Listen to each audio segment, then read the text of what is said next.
प्राचीन काल से ही यह स्वीकार किया जाता रहा है कि मनस एक समन्वित इकाई है। सीखने की प्रक्रिया किसी अलग अलग भाग में न होकर एक साथ ही होती है, परंतु सीखने की सरलता तथा सहजता के लिए ज्ञान को विभिन्न विषयों में विभाजित कर दिया गया है।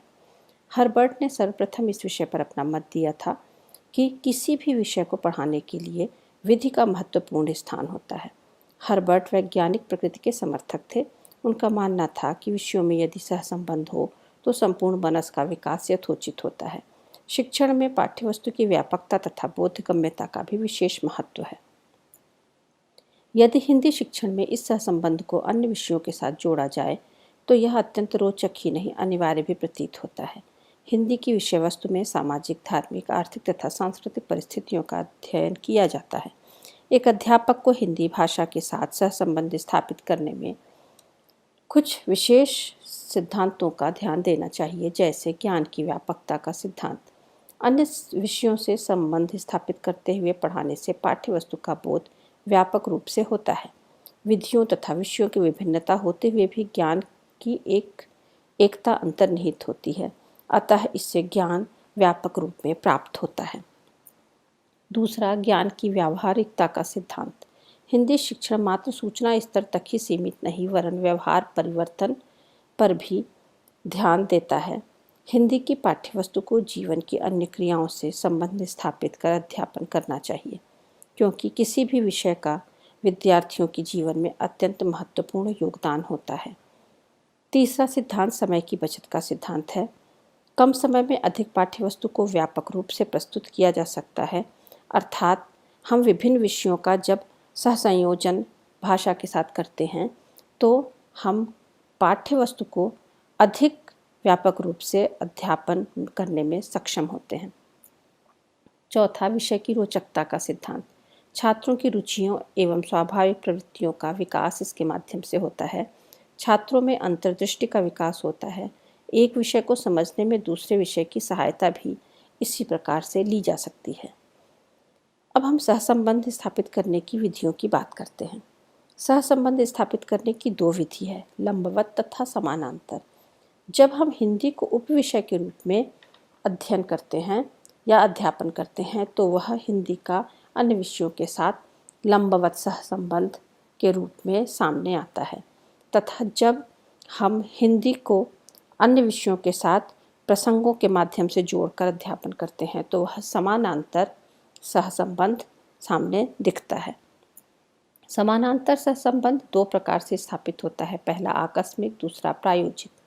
आकस्मिक सहसंबंध वह है जिसमें पूर्व योजना नहीं बनाई जाती, अपितु शिक्षक प्रस्तुतिकरण के समय जहां आवश्यकता समझता है स्पष्टीकरण के लिए अन्य विषयों के प्रसंग तथा संदर्भ को धारा प्रवाहिता के साथ प्रस्तुत करता है। जैसे हिंदी पाठ महारानी लक्ष्मीबाई यदि पढ़ाना हो तो हमें उसके ऐतिहासिक घटनाक्रम को भी छात्रों को बताना चाहिए, जिससे उसमें छात्रों की रुचि उत्पन्न होगी। यदि हम भूगोल के साथ हिंदी को सहसंबद्ध करने का प्रयास करते हैं तो अतीत के मानवीय क्रियाएं, किसी लेखक के द्वारा उसकी भौगोलिक यात्रा या किसी भी अन्य भौगोलिक रचना का वर्णन हम हिंदी भाषा के माध्यम से करते हैं और इस तरह से हिंदी भूगोल से जुड़ जाता है। अगर हम विज्ञान की बात करें हिंदी के साथ सहसंबंध स्थापित करने की, तो कुछ पाठ हमारे पास हिंदी भाषा में बेतार का तार, जगदीश चंद्र बसु, एपीजे अब्दुल कलाम या कुछ और वैज्ञानिक संदर्भों से संबंधित पाठ हमारे हिंदी भाषा में होते हैं, जिसको पढ़ाने के लिए हमें वैज्ञानिक शब्दों की, वैज्ञानिक शब्दावलियों की और उनसे जुड़े हुए कुछ अर्थों की बात करनी पड़ती है, और इस प्रकार से वैज्ञानिक भाषा शब्दावली का प्रयोग कर हम विज्ञान को हिंदी से जोड़ देते हैं। इसी प्रकार कला विषय को भी हम हिंदी के साथ साथ संबंध स्थापित करने में सक्षम होते हैं। जब हम चित्रकला, संगीत, हस्तकला को हिंदी भाषा के माध्यम से पढ़ाते हैं और हिंदी को जब हम छंद, लय, गति, आरोह अवरोह इन सब की बात करते हैं तो यह स्वयं ही संगीत से जुड़ता हुआ प्रतीत होता है। अब हम बात करते हैं कि इन सहसंबंध स्थापित करने में हमें किस प्रकार की सावधानियों की आवश्यकता होती है या हमें सावधानियां रखनी चाहिए। पहला सावधानी के रूप में अध्यापक को यह ध्यान रखना चाहिए कि साहित्यिक प्रसंगों का उन्हीं के पाठ्यक्रम की विषय वस्तु से लिया जाना चाहिए। अर्थात जो भी साहित्य में प्रसंग हम उनको पढ़ा रहे हैं और उनको कोई भी उदाहरण के माध्यम से अगर हम उस साहित्यिक प्रसंग को समझा रहे हैं तो पाठ्यक्रम की विषय वस्तु से ही वह लिया होना चाहिए। दूसरा, साहित्यिक प्रसंग का प्रयोग प्रस्तुतिकरण में धारा प्रवाहिता में होना चाहिए। अर्थात जब हम साहित्यिक प्रसंगों के साथ किसी अन्य विषयों का सहसंबंध कर रहे हैं तो वह रुक रुक कर नहीं बल्कि धारा प्रवाहिता के साथ उसका संप्रेषण होना चाहिए। हिंदी के शिक्षण बिंदु के स्पष्टीकरण के प्रत्यक्ष संबंध होने चाहिए। हम कभी भी किसी भी अन्य भाषा का अन्य विषय का उदाहरण अगर देते हैं तो वह प्रत्यक्ष रूप से हिंदी भाषा के उस प्रस्तुत पाठ से संबंधित होना चाहिए। तथा अंतिम सावधानी यह होनी चाहिए कि जब भी हम साहित्य का पाठन करते हैं, साहित्य का पठन करते हैं, अध्यापन करते हैं तो उसमें साहित्यिक प्रसंग को ही महत्वपूर्ण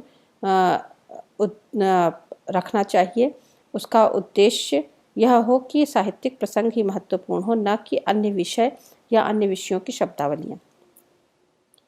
साथ ही जो हम शिक्षक सहायक सामग्री प्रयोग में ले आने वाले रहते हैं उसका भी हमें व्यापक और सार्थक उपयोग करने के लिए तथा उसकी उपयोगिता को निश्चित करना चाहिए। उसकी व्यवस्था प्रारंभिक रूप से ही तय होनी चाहिए। इस प्रकार से हम इन सावधानियों को रख करके भाषा के साथ अन्य विषयों का सहसंबंध स्थापित कर सकते हैं। सहसंबंध स्थापित करने का महत्व यह है कि हम छात्रों के अंदर भाषा से तथा अन्य विषयों से सहसंबंध स्थापित कर विषयों में रुचि उत्पन्न कर सकते हैं।